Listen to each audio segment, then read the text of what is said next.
Okay, so today I'm going to talk about spectator aggression in soccer, and particularly from a sports psychologist's point of view.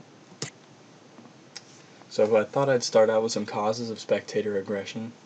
Violent contact sport increases spectator readiness to be aggressive. Younger and disadvantaged men in crowded conditions under the influence of alcohol are more prone to aggression and violence. Rivalries and fans with high team identification are more likely to be violent after losing a match.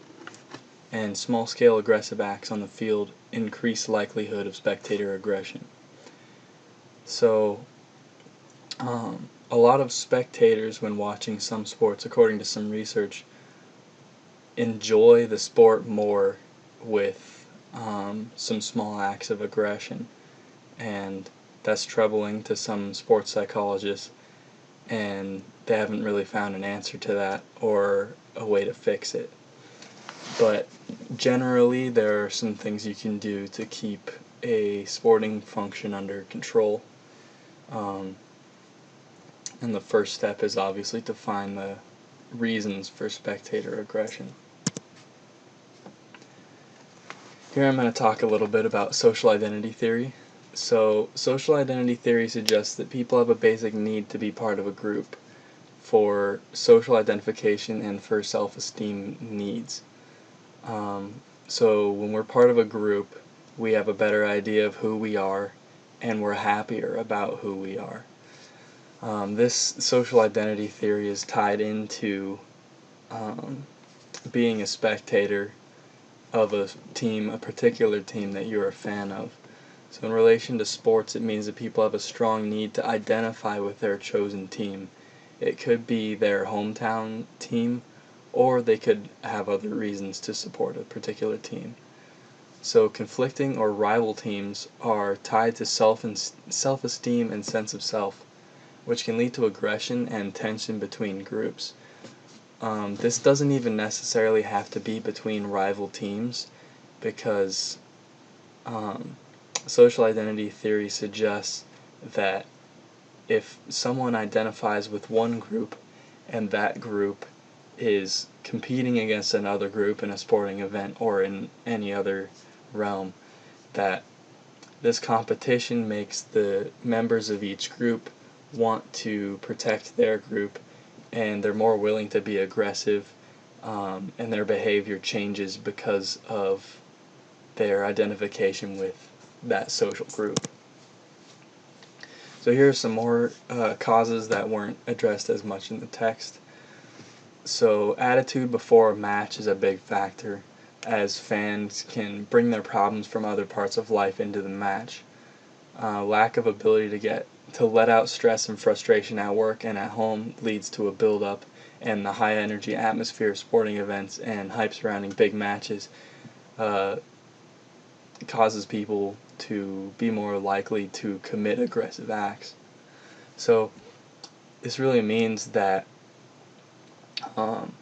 sporting events are a lot of people's escape from their daily lives. A lot of people aren't able to spend a lot of time, playing sports or doing things that they want to do, and so if they have a general negative disposition and they feel aggressive in other parts of their life, the high energy atmosphere of a sporting event can make them more easily feel like they can release that aggression. Chants, cheers, and actions from a small number of fans can mobilize the group. So if a small brawl starts between fans of opposing teams, then social identity theory what can help people to want to back up the member of their group, and you can have a large fight break out because a small group of people were fighting with each other. Parents can be aggressive at children's sporting events against other parents or against referees. They generally get really involved, and they identify with their children's team as well as they're proud of their children, want to protect their children, they think their children are being treated unfairly or anything, that can make them more prone to exhibiting aggressive behaviors. Another cause of this aggression is the difficulty of policing stadiums and sporting events.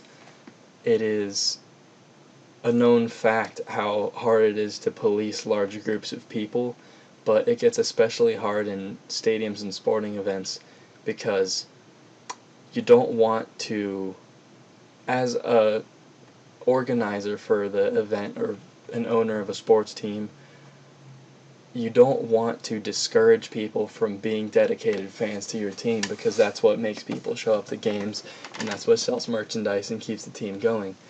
But those dedicated fans are the same ones that are most willing to get in a fight for the team.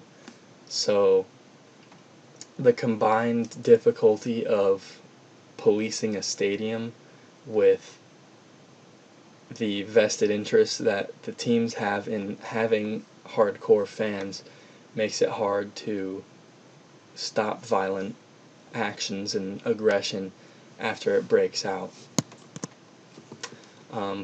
Now I'm going to talk about football hooliganism, which is the one of the most common demonstrations of spectator aggression, especially with this sport. It's most well known for happening in the United Kingdom, but it's common in a lot of Europe and even in South America as well. Football hooligans are known for being violent, aggressive, and having rowdy behavior and operating in gangs. They often show up to matches simply to intimidate, shout at, and fight with another team's fans. You can find lots of videos on the internet of football hooligans in bars and places outside of sporting events meeting up in a group, and they could be destroying property, or they could be trying to fight people, or any kind of related activity. So football hooligans are considered to be organized crime, and they've been accused of racial crimes and riots. Heavy policing and other strategies have been implemented to reduce the violence. They're somewhat predictable, football hooligans, because they are tied to specific teams, and specific rivalries can make them more active. So there's also plenty of issues that would be considered non-aggressive by a sports psychologist's definition. But there's still problems within the sport that organizers have to be aware of, and this includes field invasions, streakers, people rushing to entrances and exits, and people getting trampled, as well as property destruction. Property destruction is a very big one that's technically not considered aggressive by sports psychologists, but is I guess you could say, a somewhat violent act towards non-human targets. They might be breaking windows or smashing things in bars, breaking cars, sometimes even flipping cars upside down. And people can get hurt through these actions, even if it's not intentionally aimed at a specific person. Okay, so here's some solutions that have been tried by various organizations. So they've tried increasing policing before, during, and after the match. This is pretty effective, but as I mentioned before, policing a large stadium and big groups of fans is hard to do. Another solution was banning or limiting the sale of alcoholic beverages. This tends to be pretty helpful because alcoholic beverages can make people more likely to fight and have more aggressive behavior, as the alcohol reduces inhibition. So, also, somewhat surprising solution is increasing ticket prices. This helped a significant amount with football hooliganism, and increasing the ticket price either keeps certain people out, or it changes people's attitude about the sporting event. So they might see it as more of a special event and a fun outing rather than spending a small amount of money just for a cheap thrill to go get in a fight. So people who are looking to fight aren't willing to spend as much money on ticket prices. Okay, so here are my suggestions. From a sports psychologist's point of view, I think teaching sportsmanship to children during school would be the most effective, and during other sporting activities, but teaching sportsmanship to children is very important. I think it could be helpful to make people who are convicted of spectator aggression to do community service, because oftentimes spectator aggression is a negative thing for the community, and if they feel more tied into their community, then they will be less likely to commit aggressive acts. And then I'd also like to work toward organizing friendlier rivalries so that there's less hate in between the teams, because a friendly rivalry is okay, but having fans ready to get in big fights is not really ideal, and that's a negative that could be removed without reducing any positives, really, because the rivalries are good, but the violence that comes with them is not. Here I have a video of a news report on football hooligans in England. A cup match between Swansea and Cardiff City will take place tomorrow night as planned, despite rioting between rival fans in a cup tie between the two sides on Saturday, which left a trail of destruction in Swansea. A top-level meeting of police officers earlier today decided the match should go ahead, even though one senior policeman had given a warning that in his view the game should be called off. It was all quiet in Swansea today, but the city is dreading a repeat of Saturday's violence, when even before the game started there was trouble. See, here you can see people brawling in the stands. The game hasn't even started yet. There could well have been a riot. After the match, Cardiff fans were stoned by Swansea fans while they travelled back by coach to the railway station. They retaliated by hurling seats and even windows from the coaches. 39 supporters were arrested.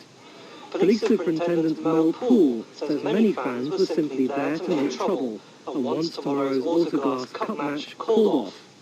I see this game as being a war between Swansea City fans and Cardiff City fans, and this was the venue for that war. Personally, I will be making strong representations that the game should not proceed. But his senior colleagues in South Wales Police disagree. They say fans can be assured that the police have contingency plans to contain any trouble. Their decision has been welcomed by the two clubs. I didn't really have any doubts in my own mind that the game should be played, and I'm now delighted that it is going to be played. I think that if the hooligan elements start to dictate football... Okay, I think we got the idea there. Here are my other sources other than the book that I used, and thank you for watching my presentation.